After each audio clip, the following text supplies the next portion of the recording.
In the box we have a formula which will help us make explicit formulas for geometric sequences. So essentially what the formula is saying is that any term is equal to the first term times the common ratio, and you want to multiply it by the common ratio 1 less than the index of that term. And we kind of talked about that in the previous problems, where if you want to get the fifth term, you need to multiply by the common ratio 4 times. So it's always 1 less. So that's where the formula is coming from. Determine the common ratio R, explicit formula AN, and the 10th term A10. Okay, A1 is equal to 2.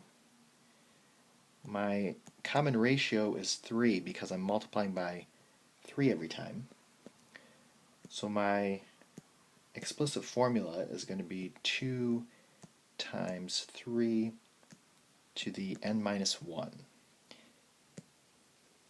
If you want to write it like without parentheses, you can.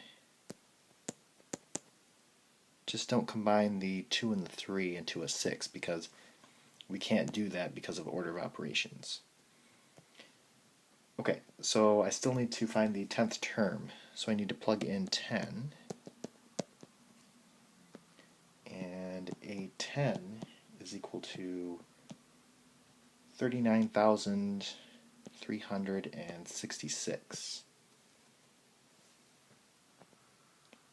Looking at number 9, my first term is 1/5.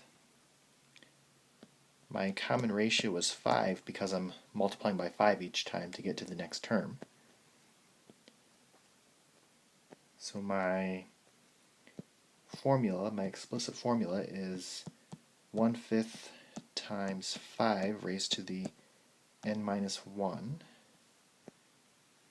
Then I want to plug in 10,